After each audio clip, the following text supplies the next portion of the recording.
o Melissa.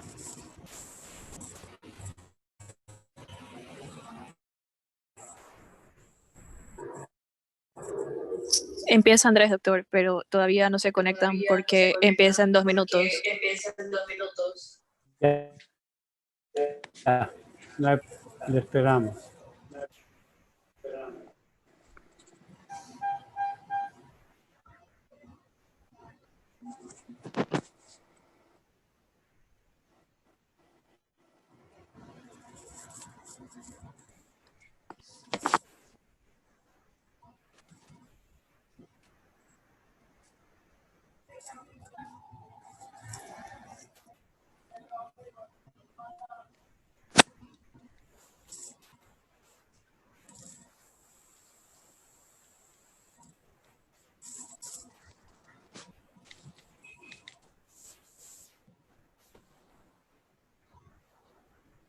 Hola, doctor, ¿me escucha?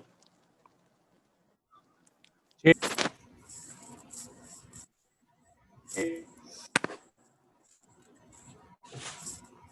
Buenas tardes. Doctor, como sabrá, estoy conectado de 2 dispositivos. Ya tengo listo para compartir. Si me puede habilitar, es el que dice iPad Andrés Huerta.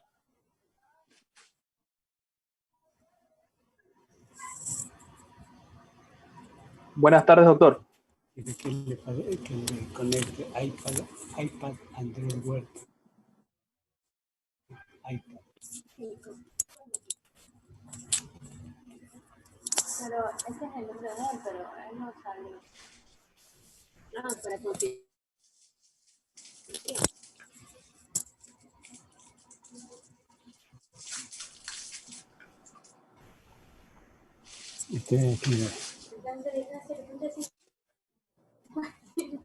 Él es, no es. Él es, no. Acá está. Él es. Ahí ponte un ratito.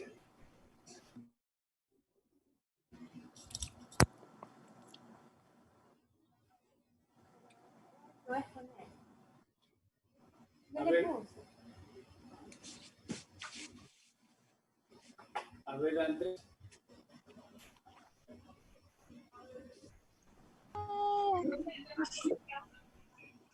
Estoy en clase. Y lo peor es que salí con el moñito así todo.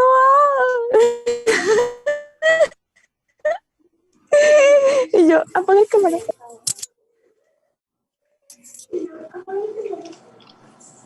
A ver, Andrés, dime.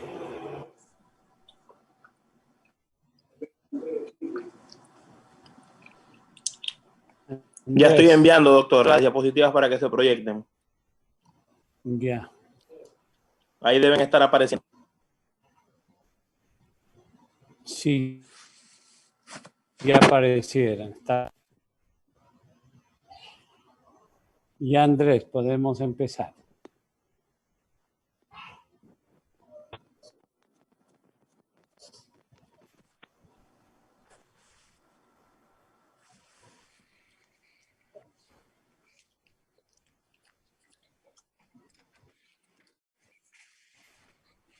Un segundito, doctor. Ya, sí, no hay problema. Ya, sí, no hay problema.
saber de que la semiología del aparato circulatorio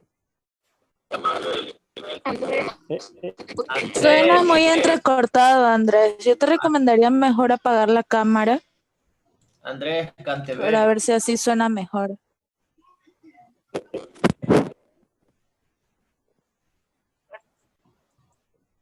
y ahora Ahí está escuchan? mejor. Ya, me acabo de cambiar de lugar. Ya, igual me confirman, por favor. Ahí está Bueno, bien. como les decía, el día de hoy vamos a hablar sobre la exploración semiológica del aparato circulatorio en los niños, en pediatría. Entonces, la semiología del aparato cardiovascular debe comenzar como todo con el interrogatorio, es lo más fundamental. Ahora, hay un problema. Recordemos que el interrogatorio generalmente se hace a través de familiares, usualmente son los padres, y uno tiene que ser muy cuidadoso porque la mayor información la vamos a obtener generalmente precisando lo que son fechas de cuándo comenzó la enfermedad, evolución de la enfermedad y si está o no afectada la capacidad funcional del paciente. ¿Se me escucha bien ahora? Sigue. Está un poco deficiente, pero se Como entiende. disco de Sigue. $1. Sí, ya doctor me indica cualquier cosa. Entonces, como podemos ver acá, entonces, durante el interrogatorio, es importante aclarar si la consulta o el motivo de consulta de este niño es por una enfermedad común o ya viene derivado de otro médico. ¿Ya? También si este médico encontró alguna alteración evidente, así sea en el crecimiento, en el desarrollo o la capacidad funcional, o quizás encontró disnea, cianosis o algún ruido o soplo. También hay que establecer con mucha precisión el tiempo de inicio para determinar si el cuadro que estamos viendo es un cuadro agudo, subagudo, crónico o congénito. Y también así determinar de forma ordenada y secuencial la aparición de los síntomas y signos, así como también si este paciente ha ingerido fármacos y en caso de que haya ingerido fármacos, pues establecer quién los recetó, cuál fue la dosis, qué tiempo lo utilizaron y cuáles fueron los efectos causados. Al obtener informes de este paciente en el interrogatorio, hay que recordar de que el aparato cardiovascular del niño puede también verse afectado por alguna enfermedad común a muchos órganos que puede ser congénita o adquirida. Así que el interrogatorio no deberá limitarse solamente a la enfermedad actual, sino que también debemos mirar el panorama grande, ¿no? Buscando examinar de forma completa al paciente. Preguntar también sobre el apetito del paciente, catarsis, diúresis. En el caso de la diúresis es súper importante porque nos podría ayudar a detectar precozmente si hay una insuficiencia cardíaca que se está instaurando. También debemos buscar información acerca del tipo respiratorio del niño, en particular cuando duerme, tratando también de determinar si usa o no los músculos accesorios para respirar, si tiene aleteo nasal o si es inspiratorio en reposo. También la presencia repetida de enfermedades respiratorias nos pudiera estar hablando quizás de un cortocircuito de izquierda a derecha con encharcamiento pulmonar. Y la continuidad de anginas rojas con exudados también podría ser un antecedente importante en la génesis de una fiebre reumática. En los pacientes cianóticos tiene mucha trascendencia establecer la fecha de aparición de la cianosis y también si hubo o no signos y síntomas que sean concomitantes. Los antecedentes prenatales también van a ser fundamental la importancia. Entonces es importante aclarar esto durante la consulta porque la mamá va a decir, si yo traigo a mi hijo con taquicardia o con alguna otra alteración cardiovascular, que me está preguntando de los antecedentes prenatales. Pero es importante porque la prueba de esfuerzo más importante que se enfrenta el niño es durante el parto, ¿ya? Porque en este caso se van a producir muchos cambios circulatorios sustanciales que van a poner a prueba su capacidad de adaptación. Entre ellos está la desaparición del lecho placentario, el cierre de la comunicación interauricular y del ductus, también la expansión pulmonar. Entonces, como pueden ver, es literal una prueba de esfuerzo a nivel fisiológico. Y va a ser fundamental entonces hacer un buen interrogatorio sobre el periodo difícil para el recién nacido a fin de determinar con mayor precisión cómo sobrellevó todos estos cambios y cuál fue su adaptación. En el lactante, también debemos de evaluar la tolerancia a la alimentación, el esfuerzo de la defecación y las modificaciones que acompañan al llanto. También establecer una curva de crecimiento pondoestatural, recordando que las cardiopatías serias siempre van a estar seguidas de alteraciones en este aspecto. Por ejemplo, el más común en el caso de la tetralogía de Fallot, yo tuve la oportunidad de conocer un paciente que hoy ya tiene 20 años, pero su crecimiento pondoestatural está por debajo de la media debido a la cardiopatía congénita con la que nació. El niño de la segunda infancia realiza en general una vida sumamente activa. Así que aquí tenemos que detallar en forma precisa cómo este niño tolera el ejercicio. ¿Ya? Si de repente cuando el niño está jugando, el niño necesita interrumpir la actividad física porque se fatiga, o si fuese así, ¿cuántas cuadras puede caminar el niño sin detenerse?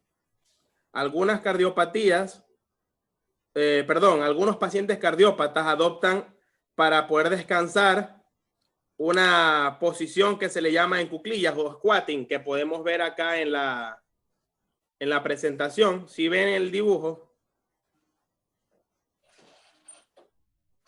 Hola, ¿me escuchan? Sí, se ve. Sí, te escuchamos. Sigue, Se ve. sigue, está bien. Ya, sigue. entonces, como pueden observar acá, esta posición está realizada apoyando el tórax sobre las rodillas.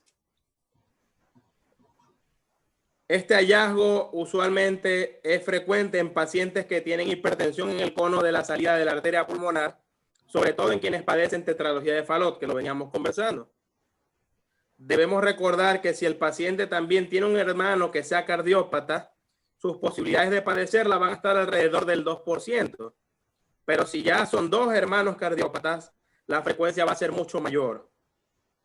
Cuando se trata de mellizos, aquí generalmente va a estar afectado uno solo.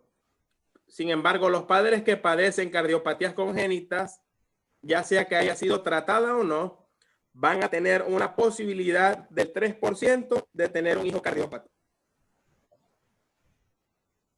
Ahora, también debemos recordar la frecuencia en la incidencia de malformaciones múltiples en los hijos de madres que tuvieron rubiola en el primer trimestre de embarazo.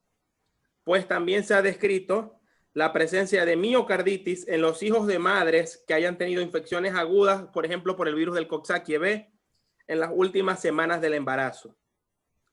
También las radiaciones y algunos fármacos, como la talidomida, tienen un 10% de incidencia de las malformaciones. Tenemos también a la diabetes gestacional o la diabetes materna, que se acompaña con mayor frecuencia en los niños que presentan defecto del tabique interventricular y también transposición arterial. El ductus permeable, por otra parte, es más común en los habitantes de poblaciones que viven a gran altura y en algunos grupos familiares. También se repite el mismo defecto con una frecuencia estadística superior que la coincidencia. Y así también la estenosis de la arteria pulmonar. La diabetes materna también tiene efectos, por último, el conocimiento de las características de la vivienda del niño, su alimentación y sus hábitos. Nos va a hablar también del medio en el que vive y la influencia del desarrollo de la enfermedad. Ahora, en el examen físico general, antes de tomar los signos vitales y los datos antropométricos, vamos a valorar la fascie y si esta tiene alguna característica que nos llame la atención.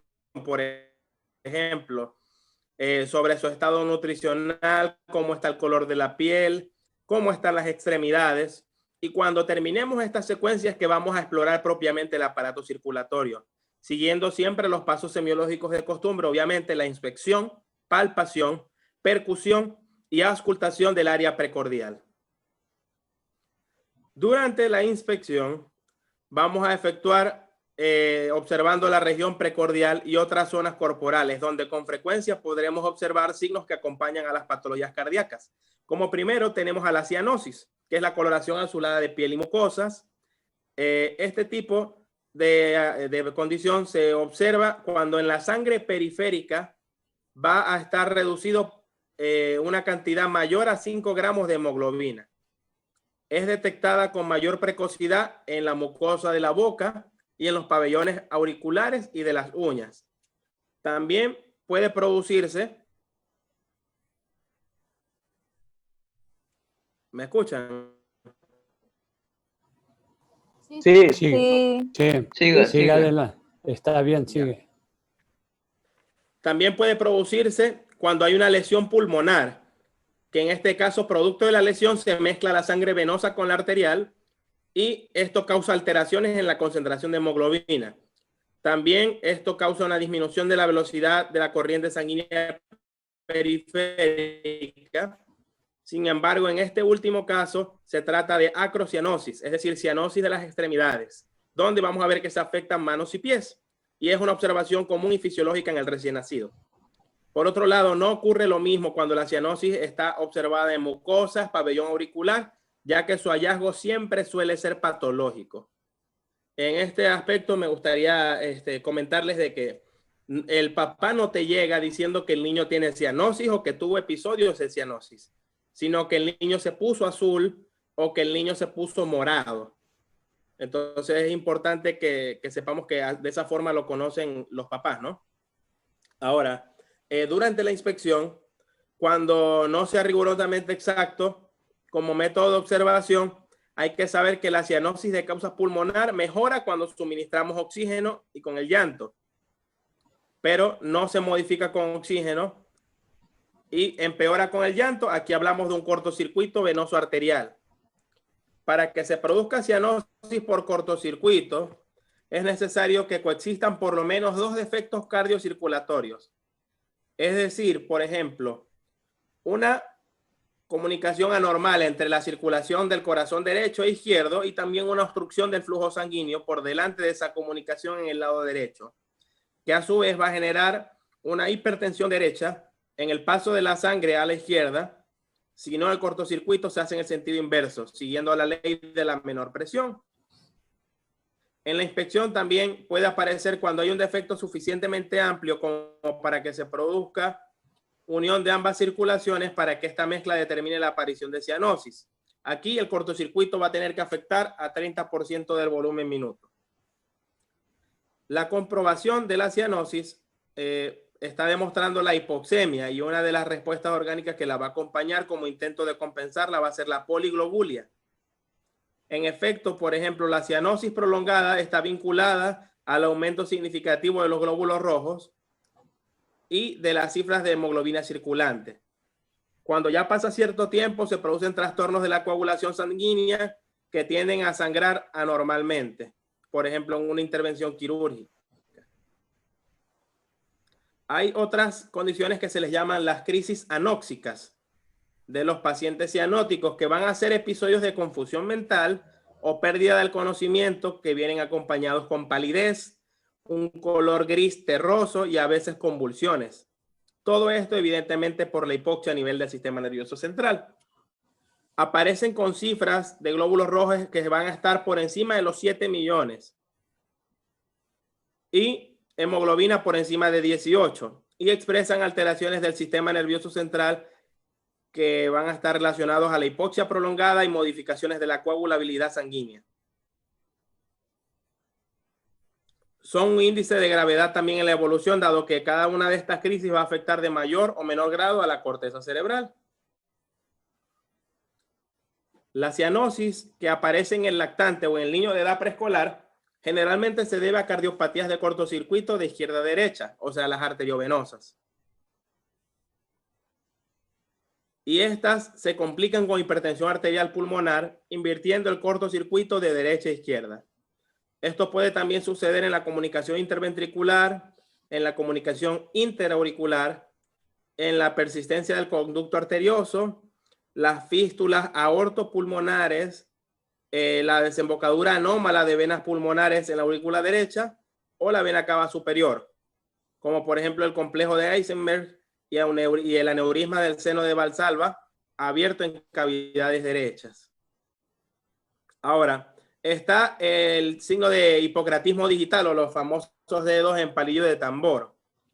Aquí, esto también es un signo secundario de cianosis.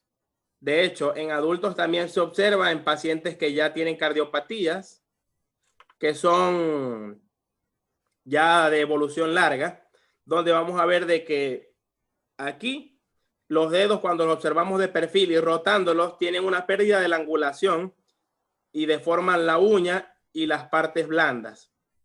El hipocratismo pronunciado se destaca también por una óptica y engrosada la extremidad del dedo. Y no debe confundirse con el hipocratismo pálido de la endocarditis bacteriana, porque esta es otra causa. También está la aracnodactilia, que es un trastorno familiar y hereditario donde los dedos son alargados en las manos y en los pies, como si fuesen araña.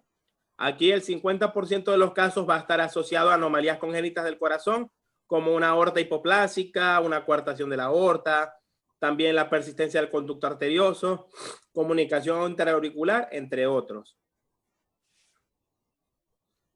La taquipnia la vamos a determinar, como sabemos, como la respiración rápida y laboriosa en un niño que no está cianótico, y esto puede ser indicativo de insuficiencia cardíaca congestiva o una reserva cardíaca restringida, un encharcamiento pulmonar o tratarse de una infección respiratoria intercurrente que descompensa la cardiopatía.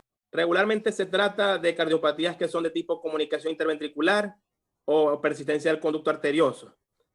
Y también en comunicaciones interauriculares, pero que ya son severas. La taquimia es frecuente en enfermos cianóticos después de ejercicio y se debe a que los tejidos, por tener mayor demanda de oxígeno, esta demanda no es satisfecha debido al cortocircuito venoarterial.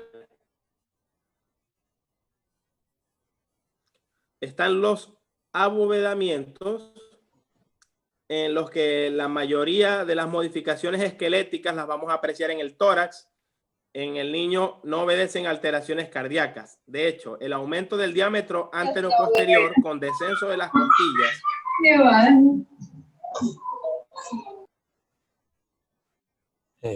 Alguien se le activó el micrófono, parece. A ver si no interrumpa. Sí. Sigue Andrés. Ya, decía que aquí... Perdón.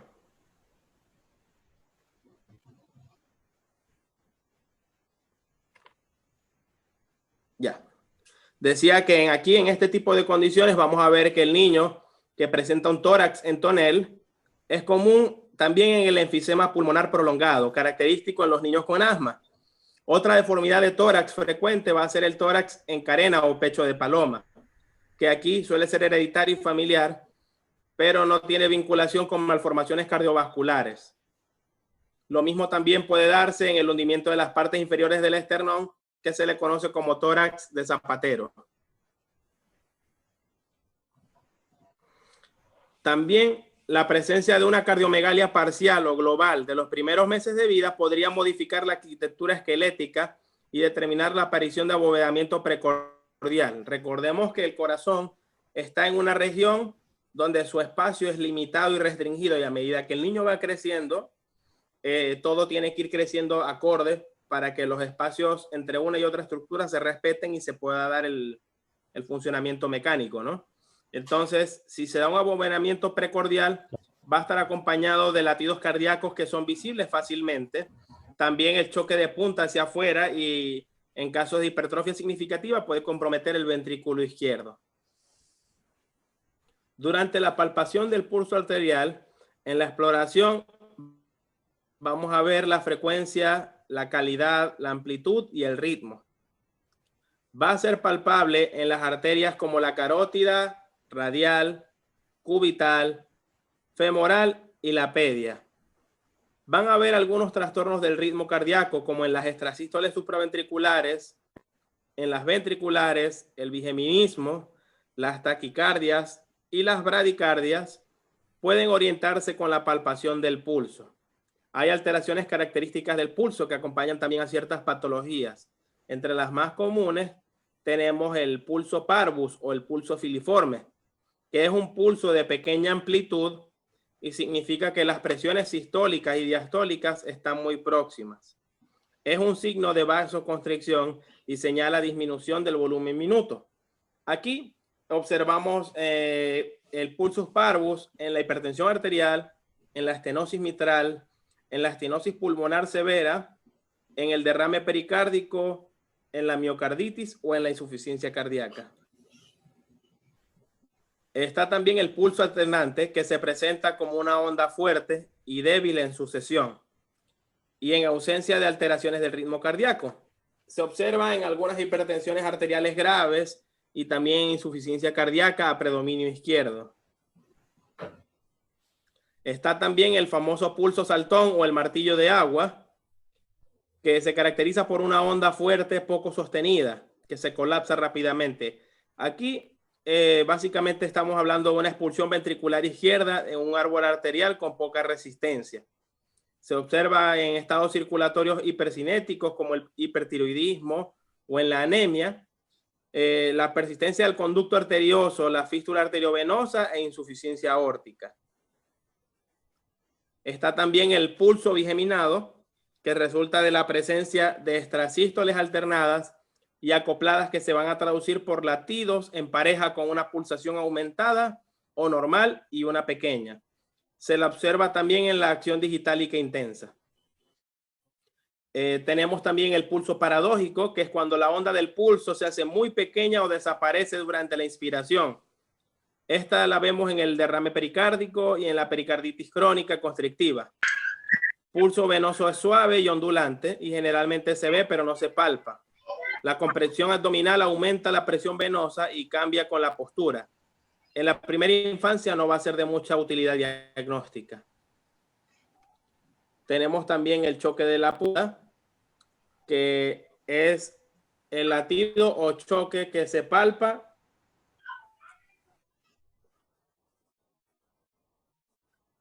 normalmente en el cuarto espacio intercostal izquierdo, 1 centímetro por dentro de la línea media clavicular. Pero esto es palpable hasta los 2 años de edad.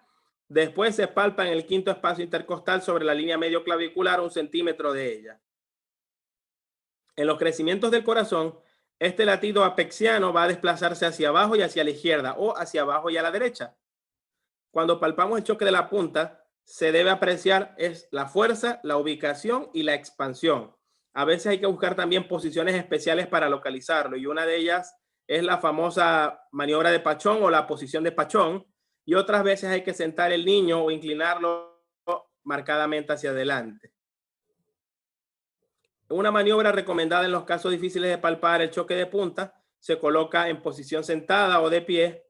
Colocamos la mano izquierda del explorador con el pulgar sobre el brazo del niño y otro de los dedos abiertos en abanico y presionamos con el pulpejo de los dichos dedos en el tercero, cuarto y quinto espacio intercostal izquierdo. El choque se apreciará en uno de esos dedos, ya sea el índice, el medio o el anular. En el recién nacido, por la elevación del diafragma, el corazón está mucho más alto y con mayor tendencia a la posición horizontal. El choque de la punta se desvía anormalmente en los estados, por ejemplo, cuando se desvía hacia afuera, es sobre hipertrofia ventricular derecha. Si se desvía hacia afuera y hacia abajo, es hipertrofia cardíaco global, ya sea derecha o izquierda. Si se va hacia abajo y hacia afuera, sería hipertrofia ventricular izquierda. Si hablamos hacia arriba, puede ser una pericarditis con derrame, y hacia la derecha, dextrocardias, dextrorotaciones o dextroposiciones. El choque de punta es difícil de palpar en niños que son menores de 2 años. en niños obesos y en el enfisema pulmonar significativo y en la insuficiencia cardíaca avanzada. El choque de la punta puede ser fuerte en los niños cuando han hecho ejercicio o están pasando por procesos febriles o cuando padecen hipertiroidismo. Está también el frémito, o también llamado trill, que va a ser la traducción táctil de un soplo orgánico. Este se lo palpa con la palma de la mano, sobre todo con los dedos índice y medio, y nos va a dar la sensación como cuando tocamos un gato cerca del cuello cuando se le acaricia. Este frémito puede ser sistólico, diastólico o mixto. El thrill en sístole, si se localiza en el ápex, casi siempre es la expresión de una insuficiencia mitral orgánica. Localizado generalmente en el segundo espacio intercostal izquierdo, denota estenosis de la pulmonar. Por debajo de la porción media de la clavícula izquierda y cerca del mango esternal, nos va a indicar una insuficiencia aortopulmonar. En el segundo espacio intercostal derecho, en casos de estenosis aórticas, en el mesocardio, en caso de comunicación interventricular, supraesternal y carotidio derecho en estenosis aórtica y a veces en la coartación de la aorta. El trill, cuando es en diástole, más frecuente suele verse en el segundo espacio intercostal derecho y en el tercer espacio intercostal izquierdo. En los casos de insuficiencia aórtica, en la punta del corazón, en caso de estenosis mitral. El también llamado trill sistodiastólico o el mixto es el más común por debajo de la clavícula izquierda, en el segundo espacio intercostal izquierdo y en la persistencia del conducto arterioso. Ahora, si hablamos de la tensión arterial, va a ser la correcta medición de la tensión arterial para complementar el examen cardiovascular. Aquí la mecánica y los valores normales se toman en cuenta como signos vitales generales. La percusión, pues nos permite establecer el tamaño del corazón, y la auscultación, el niño hay que auscultarlo en posición acostado o semisentado en posición de pachón, y si es posible durante la apnea o en expiración forzada. Finalmente, también suele ser bueno auscultarlo después de un ejercicio moderado. En la auscultación, debemos procurar determinar la frecuencia, el ritmo, la intensidad y la calidad de los ruidos cardíacos, pues cuando se ausculta no debe tomarse como guía el pulso radial, ya que su retardo con respecto al latido cardíaco nos podría confundir. Van a haber 4 focos clásicos de auscultación a nivel de la punta del corazón: el foco mitral a nivel de la base del apéndice cifoide y el foco tricuspidio.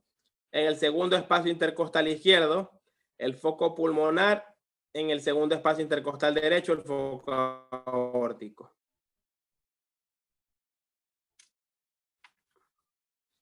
Estos focos nos van a ser útiles como referencia y ordenamiento para una auscultación detallada, pero no se debe limitar la auscultación solamente a ellos, sino que debe ser explorada toda el área precordial, el cuello, las regiones axilares, intraescapulovertebrales, y normalmente se oye en cualquier sitio del precordio y en cada revolución cardíaca 2 ruidos nítidos que tienen sus características, de que el primer ruido se produce por varios factores, siendo el más importante el cierre de las válvulas auriculoventriculares, y el segundo ruido se debe a las vibraciones originadas por el cierre de las válvulas sigmoides aórticas y pulmonares.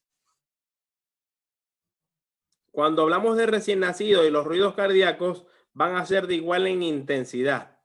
Sin embargo, en los niños escolares y los jóvenes delgados se puede auscultar un tercer ruido cardíaco producido por vibraciones de los ventrículos durante la fase de penetración rápida de la sangre al comienzo de la diástole. Este tercer ruido se oye mejor en la punta del corazón y en general se acentúa al final de la expiración, ya sea por influencia del ejercicio y en la posición de pachón. No debemos confundir con ruidos patológicos como el chasquido de apertura de la mitral en la estenosis mitral. También tenemos los ruidos cardíacos. Está, por ejemplo, en muchos casos, como en la actividad física intensa, la hipertrofia del miocardio, deformaciones torácicas, también algunas anemias, y en el hipertiroidismo, vamos a ver de que el primer ruido reforzado en el foco mitral y el segundo ruido en el foco pulmonar va a señalar respectivamente aumento de la presión venocapilar y éstasis de la circulación menor con sobrecarga del ventrículo derecho, como en la estenosis mitral, y aumento de la presión pulmonar, como en la estenosis pulmonar. El reforzamiento del segundo ruido en el foco aórtico señala probablemente el aumento de la presión sistémica. Ahora mi compañera Melissa va a hablarles sobre los soplos y los procedimientos auxiliares en el diagnóstico. ¿Aló? Hola. ¿Me escuchan? ¿Ya puedes poner la siguiente, por favor? Claro, Melissa.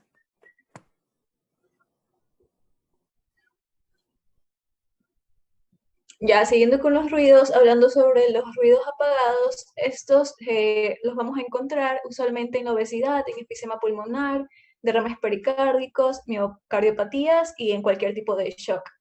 Hablando de ruidos desdoblados, es muy raro el desdoblamiento del primer ruido en un lo siento, en un infante, pero este suele suceder cuando este niño presenta una hipertensión pulmonar muy marcada. El desdoblamiento del segundo ruido es más frecuente y puede, este se da en base con retraso del componente pulmonar. En este caso, esto nos va a guiar a una comunicación interauricular. Y cuando es paradójico con retraso del componente aórtico, se da en estenosis aórtica valvular o subvalvular. También decía que en el infante va a existir un desdoblamiento fisiológico del segundo ruido en base, el cual va a tener un aumento en la inspiración. Ya en cuanto al ruido de galope, este se va a dividir en un galope auricular, galope protodiastólico y galope de suma. El galope auricular va a ser la audibilidad del cuarto ruido. El galope protodiastólico del tercer ruido y el galope de suma, como su nombre lo indica, es la suma de cuando se escucha el tercer y el cuarto ruido. Siguiente.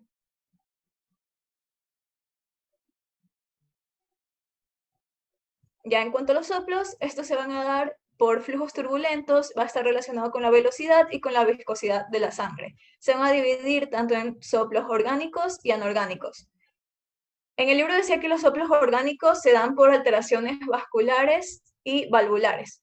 Y también decía que los anorgánicos se dan por las mismas razones, pero de manera relativa, o sea, alteraciones vasculares y valvulares relativas.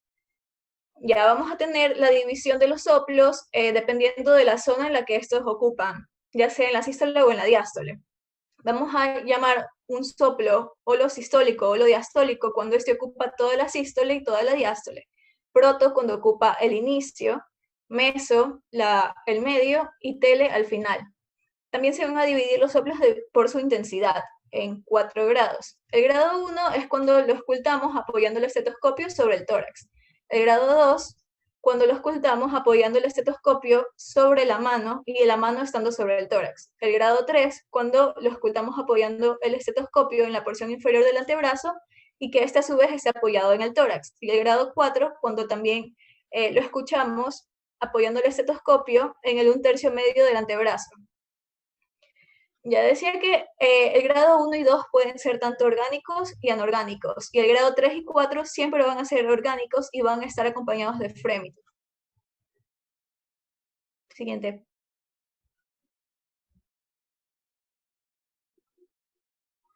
Ya comenzando con lo que son los auxiliares diagnósticos, vamos a tener la radiología cardiovascular. Ya lo siento. Este se va a utilizar mucho para conocer alguna alteración en la anatomía del corazón del niño. Y es muy importante conocer la topografía del corazón. Comenzando de arriba abajo, se va a ver el arco aórtico, que no sé si lo pueden observar en la figura, de arriba abajo, está señalado. Siguiendo por debajo con lo que sería la arteria pulmonar, que usualmente va a estar cubierta por la rama izquierda, como se ve en la imagen, y seguido de lo que es el borde del ventrículo izquierdo que llega hasta el diafragma. Ya en cuanto al lado derecho, se va a observar la vena cava superior y seguido de lo que es la aurícula derecha y bajando por el ventrículo derecho. Ya, en cuanto, decía que el arco aórtico en el niño va a estar muy pequeño, y por lo cual a veces no se observa, y también va a estar cubierto usualmente por el timo. y el timo puede incluso cubrir ciertas partes del borde del corazón, por lo cual en ciertos niños donde se quiere observar la anatomía cardíaca, usualmente no se puede y es preferible enviarle al niño a hacer la radiografía después de varios meses. Ya. Entre ciertas alteraciones que podemos observar en una radiología cardiovascular, tenemos el crecimiento ventricular izquierdo, el cual se observa mejor en una proyección lateral izquierda, donde se va a observar que el corazón se va a extender un poco hacia lo que sería la columna vertebral. Y en cuanto al crecimiento ventricular derecho, donde sería lo contrario, en una proyección lateral izquierda, el corazón se iría más hacia lo que es el esternón. Bueno, siguiente.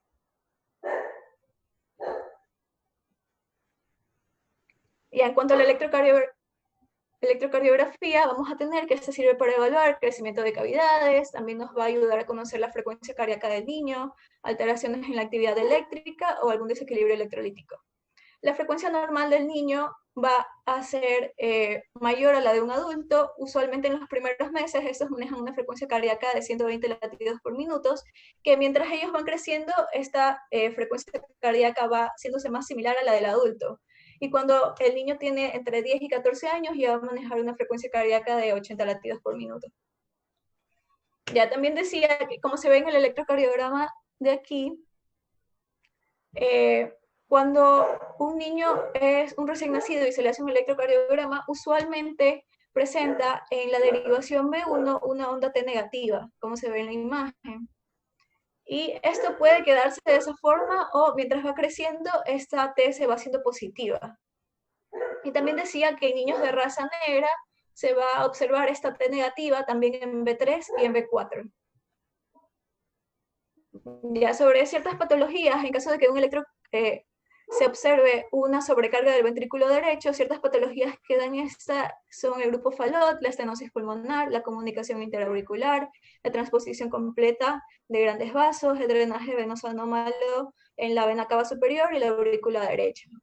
La sobrecarga del ventrículo izquierdo se da en un conducto arterioso persistente, una comunicación interventricular, la atresia tricuspidia, un ventrículo único, la coartación de la aorta y estenosis aórtica valvular. Y en ciertas patologías también se va a ver una sobrecarga de ambos ventrículos, tanto derecho como izquierdo, como es en el canal auriculoventricular común, el tronco arterioso común y la enfermedad de Epstein. Siguiente, por favor.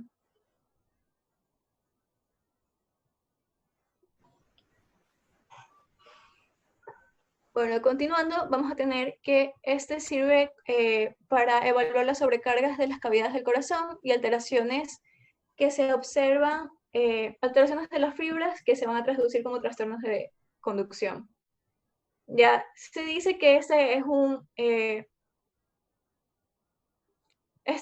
examen que es más completo que el electrocardiograma, ya que va a estudiar la curva de activación en 3 planos, sea frontal, horizontal y sagital, y puede ser tanto de izquierda o de derecha.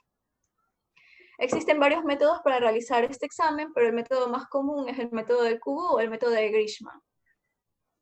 Bueno, vamos a tener que en un recién nacido va a haber un predominio derecho. Este predominio derecho va a existir hasta los 5 o 6 meses y después de esta edad, poco a poco va a comenzar a sumarse la fuerza del predominio izquierdo. Y cuando llegue a los 2 años, el niño ya tiene un predominio izquierdo firme. Ya se dice que a los 3 o 5 años, el niño ya tiene una madurez eléctrica y es muy similar a la del adulto, pero van a tener ciertas alteraciones muy mínimas. Siguiente.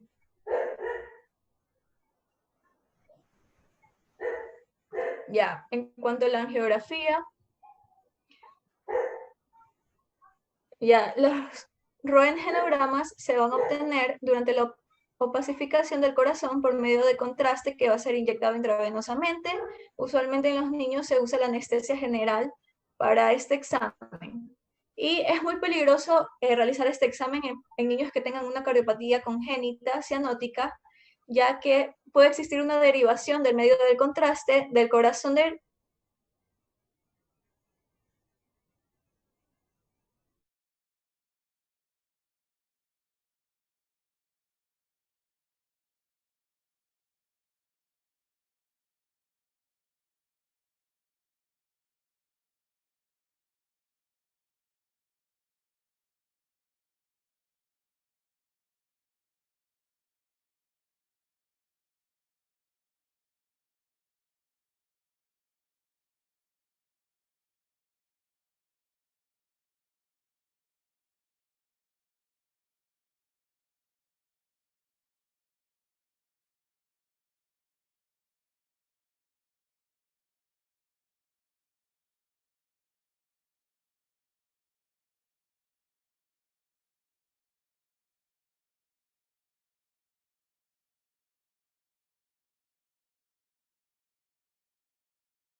y se van a tomar electrocardiogramas seriados.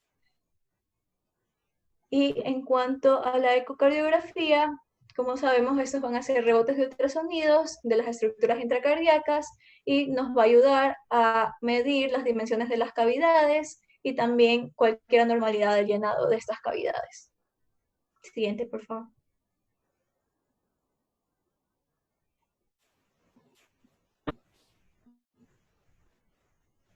Hola. Ya no me sale más, Meli. Ya, ok. Entonces, hasta aquí, doctor, eso es todo. Terminamos. Bien. Si ustedes han estado atentos, se dieron cuenta de la mano en el estudio semiológico del aparato circulatorio, basándose en qué? En lo que siempre nosotros vemos en la historia clínica, ¿sí? Ya desde el motivo de consulta empiezan a predominar los síntomas que la mamá nos refiere por los que trae el niño.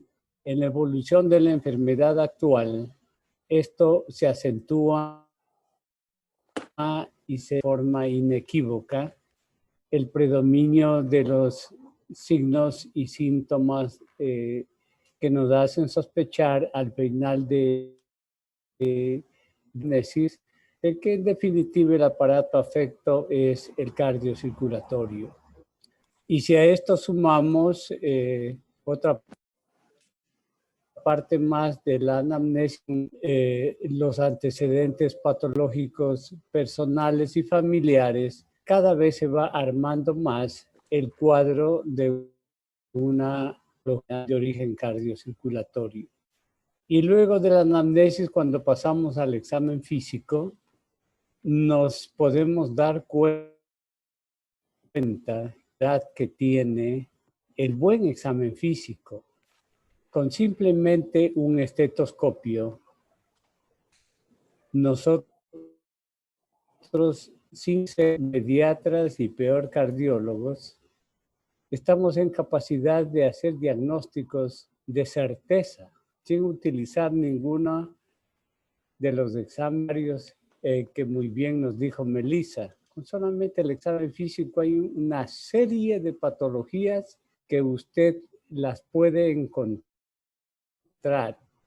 En la inspección ya vimos cómo en el caso ya del aparato afecto, ¿no?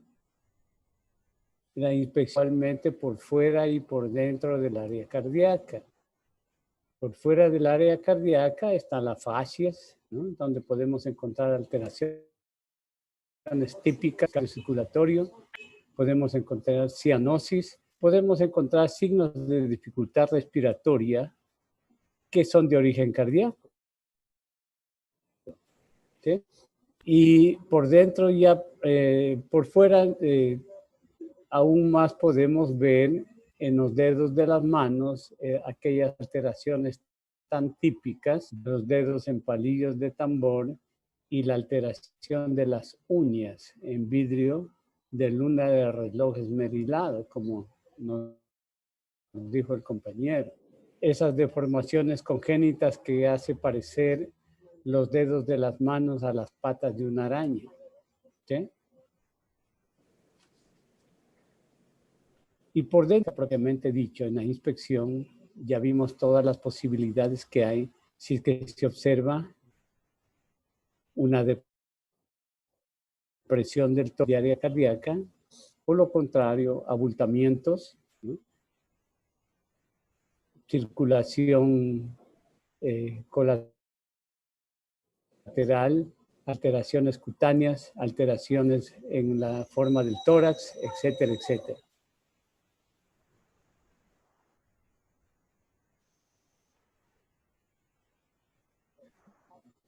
Y si seguimos con el diga, ¿no? La palpación nos va a ayudar muchísimo en hacer diagnóstico así, clínicamente, en casos de cosas. Y nos ponemos a explorar el pulso a través de la palpación. Andrés ya nos hizo acuerdo que los sitios de mayor sensibilidad son a nivel carotidio y a nivel femoral. Sin embargo, ya cuando usted ha practicado mucho con niños, puede utilizar cualquiera de los pulsos que usted ya conoce en el adulto. También, pues, dependiendo de la edad del niño. Generalmente en los más pequeñitos es muy fácil el carotidio o el pulso femoral. Siempre hay que evaluar el pulso por algunos minutos para que usted realmente pueda, ¿es un pulso normal o es un pulso patológico? ¿Sí? Analizando su frecuencia, su calidad, su ritmo, su intensidad, etcétera, ¿no? Vio cómo Andrés nos describió los pulsos patológicos más comunes en pediatría y cómo cada uno de esos pulsos nos da luces para el diagnóstico de algunas patologías, en el pulso saltón, en el paradójico, ¿no? ¿Verdad? En el alternante. Cada uno de esos pulsos acompaña a ciertas patologías que nosotros podemos encontrar en el efecto del afecto, ¿sí? Y si vamos a palpar el área cardíaca, el choque de la punta, ¿no? Que como su nombre dado por el golpe de la punta del corazón en la pared del tórax, que incluso a veces podemos ver en aquellos niños con poco tejido muscular subcutáneo, es visible, ¿sí? Pero mejor es palparlo. Ya nos dijo Andrés dónde se ubica si el niño tiene 2 años o un cuarto espacio intercostal a nivel de la línea medio clavicular. Y si el niño es mayor de 2 años y medio, estará un espacio intercostal más abajo, o sea, en el quinto. La ubicación esta debemos tenerla siempre presente para que si la encontramos también sospechar de patologías. Ya se nos dijo que el choque de la punta puede patológicamente desplazarse hacia afuera y un poco hacia abajo, hacia afuera y francamente hacia abajo, ¿no? Hacia arriba, hacia la derecha y en cada uno de estos desplazamientos nos está indicando una alteración exclusiva de una de las cavidades cardíacas, ¿no? Qué típico cuando el choque de la punta se va hacia arriba del área que ya nosotros conocemos, ¿no? Y que es inequívoco de un derrame cardíaco. ¿Okay? Y si nosotros seguimos utilizando la palpación, es posible que nos encontremos con aquellos famosos trill, ¿no? Que no es nada más que la expresión palpable del soplo, como ustedes muy bien saben. Esta posibilidad de encontrar los frémitos o trill, dependiendo que estén y en el tiempo circulatorio que lo encontremos, igualmente nos dan la seguridad de hacer diagnósticos de muchas patologías, ¿sí? Frémitos o trill en su mayoría están relacionados con alteraciones de las válvulas cardíacas, ¿no? Si está en la punta del corazón o es fácil darse cuenta que ahí está la válvula mitral. Si está un poquito más hacia la derecha o cerca un centímetro de ¿no? Y si que hay en ese sector hay un frémito trill, lo más probable es que haya una estenosis de la tricuspidia, ¿verdad? Eso, en el centro del corazón, lo más probable es que se trate de una comunicación auriculoventricular. ¿Sí? En todos los tiempos auscultatorios, ¿no? Si está en en un tiempo sistólico, todo el tiempo, y está a nivel del segundo espacio intercostal izquierdo, ¿no? Casi inequívoco de un ejercicio del ducto arterioso, y así por el estilo, ¿verdad? Con simplemente palpación. ¿Sí? Y si ya vamos a utilizar el estetoscopio, vamos a verificar con mayor nitidez todavía estos frémitos tril, ¿sí? A través ya de la audición. Y lo ubicaremos, pues, si está al principio, a la mitad, al final, o se ocupa todo el tiempo sistólico o diastólico. Y dependiendo de eso, nos ubicaremos al soplo con exactitud en el tiempo circulatorio correspondiente. El grado del soplo, es un poco difícil establecerlo en pediatría, que hace unos años no había el consenso, ¿no? Hasta que un colega venezolano, José, y después de muchos estudios, nos dio una clasificación de la intensidad o grado de los soplos cardíacos y los puso, ¿sí? Si es que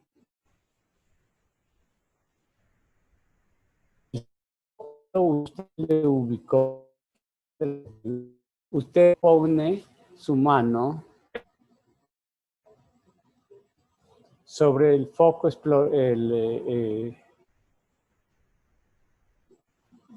pone su mano sobre el foco donde está el soplo y aplica el estetoscopio el dorso de la mano. Si el soplo no llega a escucharse aquí en el dorso de la mano, es de grado 1. Pero si el soplo se escucha aquí a nivel del dorso de la mano, es de grado 2. No mueva su mano, mueve el estetoscopio a la altura de la muñeca.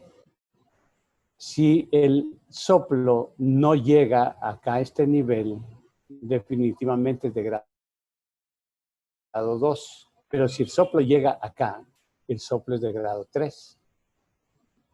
Siga con la mano fija ahí y mueva el estetoscopio al tercio medio del antebrazo.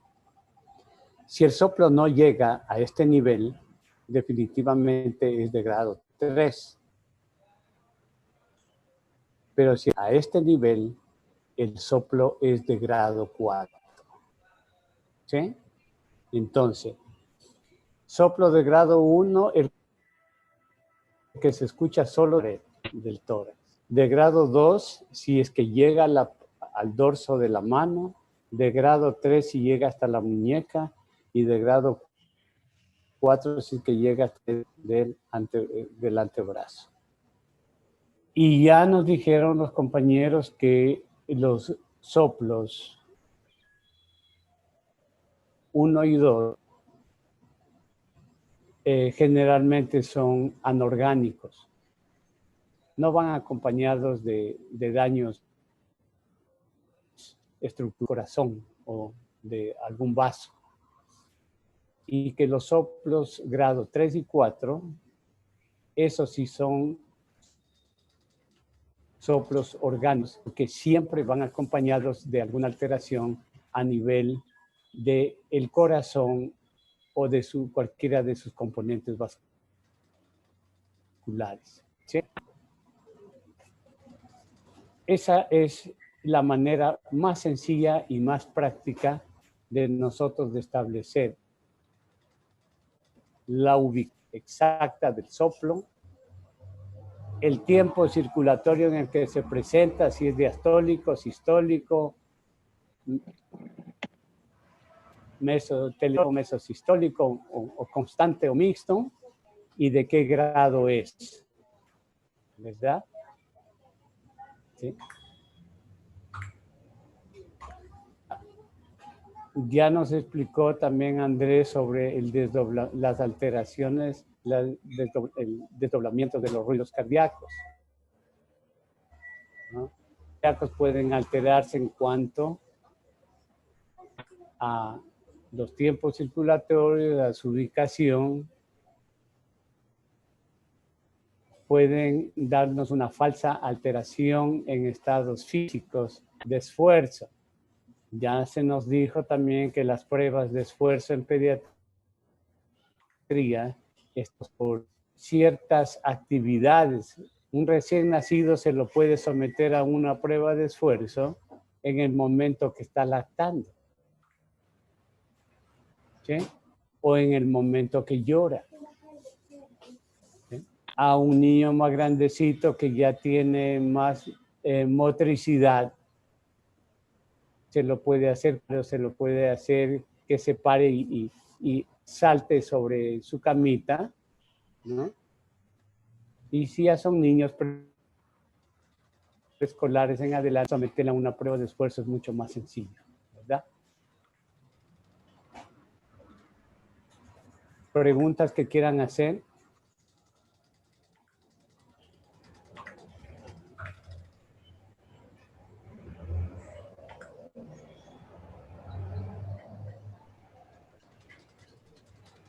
Doctor, una duda. Referente a lo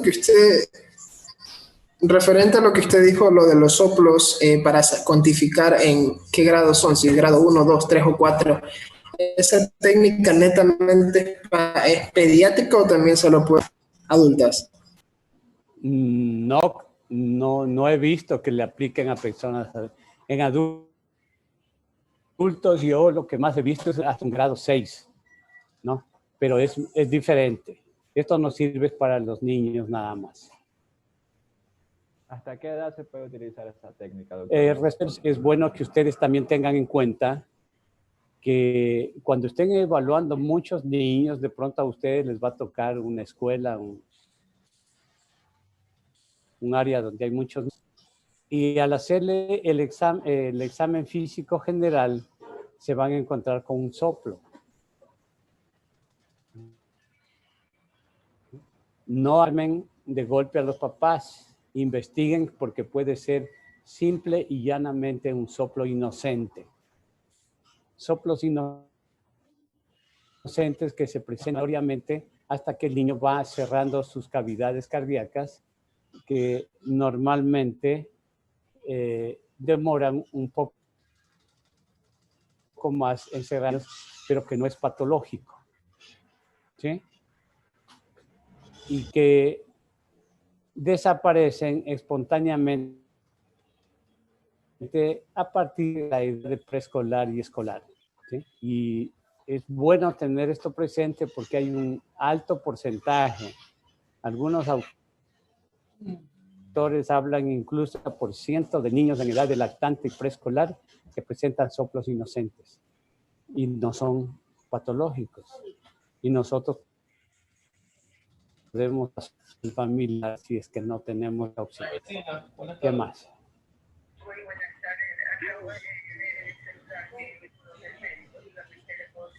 Brian me comunicó que, bueno, nos hemos olvidado y hay que pagar lo del agua. De repente, usted no tiene la... A ver, Doctor, ¿hasta qué edad se puede hacer la técnica para... El audio, doctor.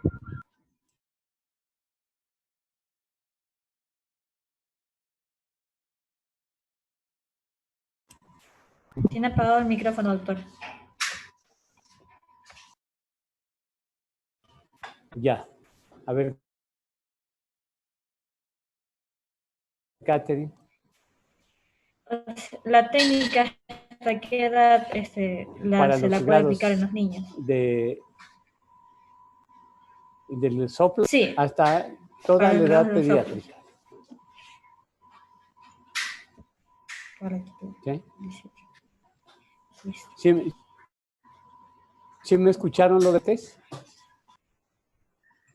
¿Sí? ¿Me escucharon? Sí, doctor. Sí, se lo Ya. escucho. Ya. ¿Alguna otra pregunta? Doctor, y en el momento de ocultar un posible soplo, ¿es necesario también realizar las pruebas de esfuerzo? Sí. De esa manera activamos y escuchamos mejor los ruidos cardíacos.